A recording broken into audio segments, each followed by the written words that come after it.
ایک بچی نے کہا میرے بھائی نے مجھے ایک پیر صاحب سے بیعت کروا دی، پیر صاحب ہمیں بے پردہ سامنے بٹھا لیتے ہیں، تو کسی نے آبجیکشن کیا کہ حضور یہ بے پردہ عورتوں کو سامنے بٹھانا، کہا کہ بے وقوف ہو، فقیر کی نگاہ سے کیا پوشیدہ، مرید کا باطن پوشیدہ نہیں ہے، پردہ کرنے کا فائدہ کیا ہوگا؟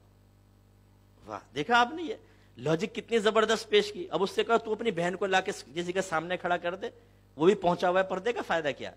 اپنی بیوی کو سامنے لے کر آؤ۔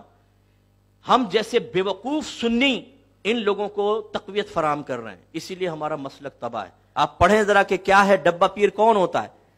یہ جفی والی سرکار، چمی والی سرکار اور ڈنڈے والی سرکار، کتے والی، بلی والی، سگریٹ والی، الٹا لٹکنے والی سرکار، ماں بہن کی گالیاں دے رہے ہیں اور بنے ہوئے جی مرشد۔ ایسا کیسے مرشد ہو گیا ماں بہن کی گالی بکنے والا؟ پھر کہتے ہیں جی حالت جذب میں ہے۔ ارے بھائی حالت جذب میں ہے یہ کیا بات ہو گئی؟ گالی کا ہوش ہے، باقاعدہ علماء کو گالیاں بک رہے ہیں، دیگر لوگوں کو گالیاں بک رہے ہیں، یہ کون سی جذب کی کیفیت ہے؟ ایک پیر صاحب گالیاں بک رہے تھے میرے سامنے، بولے یار یہ کیا کر رہے ہیں؟ مرید کہتا ہے آپ کو نہیں پتا، یہ بڑی معرفت کی بات ہے۔ یعنی ماں بہن کی گالیوں کے اندر معرفت یہ مرید نے ڈھونڈ لی، اتنا پہنچا ہوا تھا نا، ہم جیسے کو تو پتہ ہی نہیں چلا کہ اس میں بھی کوئی معرفت ہوتی ہے۔ حرام ہے، یاد رکھیں گالیاں دینا حرام ہے۔ وہ پیر بیعت کے قابل نہیں ہے جو یہ خباثت کرے کہ وہ علماء کو گالیاں بکے اور منہ سے گندی گندی باتیں نکالے۔ اگر آپ یہ سمجھتے ہیں اس کے بعد روحانیت ہوگی تو آپ سب سے بڑے بے وقوف ہیں۔ روحانیت نبی کریم صلی اللہ علیہ وسلم کے طریقے پہ چلنے میں ہے، آپ کی سیرت اپنانے میں ہے، نہ کہ آپ کی سیرت کا خون کر کے وہ اللہ کی بارگاہ میں مقبول ہو سکتا ہے۔ غلط ہے یہ چیز۔ شریعت پر چلیں گے تو اللہ کی بارگاہ میں مقبولیت ہوگی۔ اِنَّ أَكْرَمَكُمْ عِنْدَ اللَّهِ أَتْقَاكُمْ، بے شک تم میں اللہ کی بارگاہ میں سب سے زیادہ عزت والا وہ ہے جو تم میں سب سے زیادہ صاحب تقوی ہے۔ ماں بہن کی گالیاں بکنا یہ تقوی کا رنگ ہے کوئی؟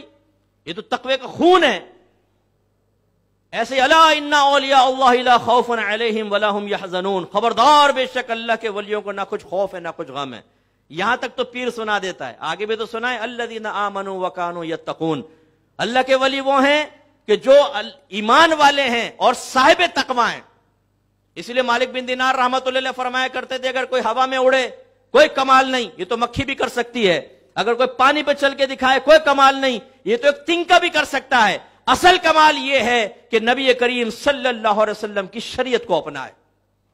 آپ ہماری کتاب پڑھیں آپ کو سمجھ میں آئے گا، ناراض مت ہوں اگر آپ کا کوئی مرکز عقیدت ایسا ہے تو اس پہ شرعی دلیل پیش کریں۔ شریعت آپ کی نہیں ہے، شریعت آپ کے پیر کی نہیں ہے، شریعت میرے نبی کی ہے، اس نبی کی شریعت پہ چلنا ہوگا۔ اگر آپ اپنی شریعت وضع کر کے اپنے نبی کے فرمان کو غلط قرار دیں گے، پیر بھی جہنم میں جائے گا اور آپ بھی جہنم میں جائیں گے۔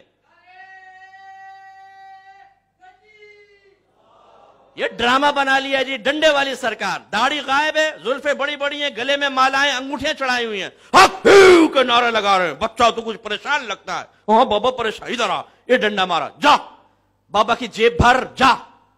ارے بھائی تم نے فراڈ کر رکھا ہے، تم نے شریعت کا مذاق اڑا رہے ہو۔ یہ مزارات پہ اکثر آپ کو مجاور ایسے نظر آئیں گے۔